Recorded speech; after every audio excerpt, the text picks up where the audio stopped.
पिछले 5 अगस्त से लेके इस 5 अगस्त तक का हमने देख लिया। अब 12 महीने हो गए खान साहब को जेल में। इस 5 अगस्त से अगला 5 अगस्त आपको लगता है कि अजब नहीं वो 1 साल भी दोबारा जेल में गुजार लें? आपको लगता है नहीं भाई इतना लंबा नहीं चलेगा, अब ये मामला किसी ना किसी एंड तक पहुंचना है, अगले 5 अगस्त तक बहुत टाइम है? देखें, यहां तो कोशिश पूरी होगी कि वो अंदर ही रहें और ये बकबक चलती रहे, शोर गोगा होता रहे, जलसे होते रहे, शोर मचता रहे, लेकिन गवर्नमेंट चलती रहे। लेकिन अगेन वही बात है कि अभी कोर्ट्स का बहुत इंपॉर्टेंट चीज है, हम भूल जाते हैं अभी ट्रिब्यूनल्स हैं।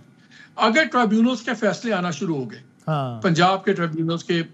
इस्लामाबाद के ट्रिब्यूनल के, वो एक टोटल एक और चिंगारी निकलेगी जो बिल्कुल पॉलिटिकल लैंडस्केप को इमीडिएटली चेंज कर सकती है। इसलिए वो अभी अपनी जगह पे पड़ा हुआ है, अभी सुप्रीम कोर्ट के अंदर है। अगर इन्होंने कोई कोर्ट के अंदर ये बिल पास करके इसके बाद कोई और मूव की, अभी मेरा ख्याल है अभी 2-3 माह तो शायद निकल ही जाए चक्करों में। लेकिन ये ट्रिब्यूनल्स और सुप्रीम कोर्ट यहाँ के फैसलों से बहुत तेजी आ जाएगी। तो मालिक साहब अगर मैं डायरेक्ट सवाल पूछ लूं, अगर if it comes to a level के जहां कुछ भी कंट्रोल ना हो, मिसाल के तौर पर नंबर कंट्रोल ना हो कॉन्स्टिट्यूशन अमेंडमेंट लाने के लिए, ट्राइब्यूनल कंट्रोल ना हो, सुप्रीम कोर्ट के फैसले का कंट्रोल ना हो, वो बुला के रगड़ना शुरू कर दे, तौहीन अदालत है वो, तो in that situation martial law या इमरजेंसी बिल्कुल खारिज से इम्कान है, या आपको लगता है कि नहीं कोशिश करेंगे, माली हालात ऐसे नहीं कि वो लगाई जाए, लेकिन अगर बिल्कुल ही सब कुछ हाथ से निकल गया तो शायद वहां तक भी चला जाए मामला? देखिए, मेरा ख्याल है कि एस्टैब्लिशमेंट पूरी कोशिश करेगी आखिरी हद तक अपने पॉलिटिकल प्रॉक्सीज के थ्रू चीजें संभालने की।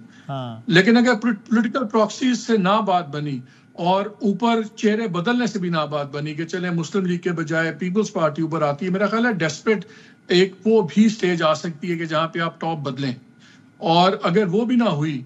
तो मैं इसको रूल आउट नहीं करता। मुझे बड़ा डर से मैं बात कर रहा हूँ, बिकॉज ये मुल्क के लिए किसी भी सूरत अच्छा नहीं है, हमारी डेमोक्रेसी के लिए, मीडिया के लिए बिल्कुल नहीं। लेकिन ये इस वक्त आउट ऑफ क्वेश्चन नहीं है। जहाँ पे चीजें लग गई हुई हैं, यहाँ पे सर लग गए हैं सब पे, यहाँ पे एग्जिस्टेंशियल थ्रेट में हर कोई सर्वाइव कर रहा है। आर्मी चीफ एग्जिस्टेंशियल थ्रेट समझते हैं, खान साहब अपने एग्जिस्टेंशियल थ्रेट के बारे में फिक्रमंद हैं, पॉलिटिकल दोनों लीडर्स पीपल्स पार्टी वो एग्जिस्टेंशियल थ्रेट में है, आपकी सुप्रीम कोर्ट के जो टॉप जज हैं वो भी उसी फिक्र में है अपने अपने सर्वाइवल के। तो जब जहां सारे पावर सेंटर्स की पहली प्रायोरिटी अपना अपना सर्वाइवल हो, तो वहां मुल्क का सर्वाइवल तो खतरे में पड़ता है ना वसी। अच्छा, और आप ऐसी किसी, जो हमारे कुछ दोस्त ये भी कहते हैं, मेरी पीटीआई के कुछ लोगों से बात हुई, वो भी ये समझते हैं, उनका ख्याल है कि भाई क्या पता बातचीत का कोई चैनल चल रहा हो, डायरेक्टली नहीं, वो खुद ना कर रहे हो, लेकिन कोई मुश्तरका दोस्त बीच में पड़े हो जिसमें दूसरी साइड की भी फेस सेविंग हो, जो कह सके कि हमने तो बात की ही नहीं है अगर गेम खराब हो जाती है तो, और यहां से भी, यानी आपके ख्याल में किसी भी फॉर्म में कोई बातचीत नहीं चल रही, या सिर्फ ये कि डायरेक्ट बातचीत नहीं चल रही? नहीं सर, इनकी तो किसी फोरम पे नहीं चल रही, लेकिन अगर पीपल्स पार्टी को कुछ सेंट्रल रोल मिला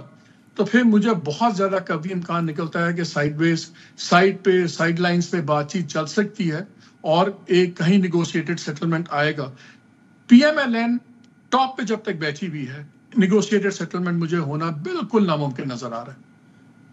सो इसका मतलब ये कि अब, और एक आखिरी बात, ये जो आप कह रहे हैं बाबर, ये तवातुर से प्रेस कॉन्फ्रेंसेस का होना, लास्ट टाइम भी कहा था उन्होंने कि मैं ज़्यादा हम आपसे इंटरेक्ट करेंगे, ये भी इन अ वे तो यानी कह सकते हैं ना कि जनाब इसका मतलब है कि गवर्नमेंट से नहीं हो पाया मैनेज, गवर्नमेंट अपना नैरेटिव नहीं बना पा रही है, दूसरों का क्या बनाएगी, तो फिर अब खुद ही जनाब वो आ रहे हैं और बात कर रहे हैं, कहा जा सकता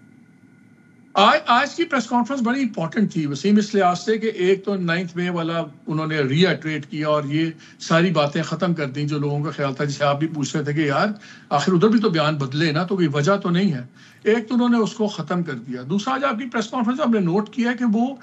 आर्मी की अचीवमेंट्स बता रहे थे एज एन इंस्टीट्यूशन, हमने ये पॉजिटिव किया, ये किया।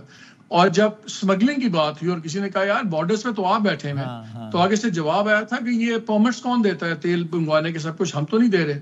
और अगर हम टेररिस्ट पकड़ते हैं या वो पकड़ते हैं स्मगलर्स, तो वो जो कानून साजी होनी चाहिए वो नहीं हुई भी। किसी ने उनको कहा कि आपने सेहत और एग्रीकल्चर, ये तो प्रोविंशियल सब्जेक्ट्स हैं, तो उन्होंने कहा अगर कोई और नहीं कर रहा तो क्या हम ना करें।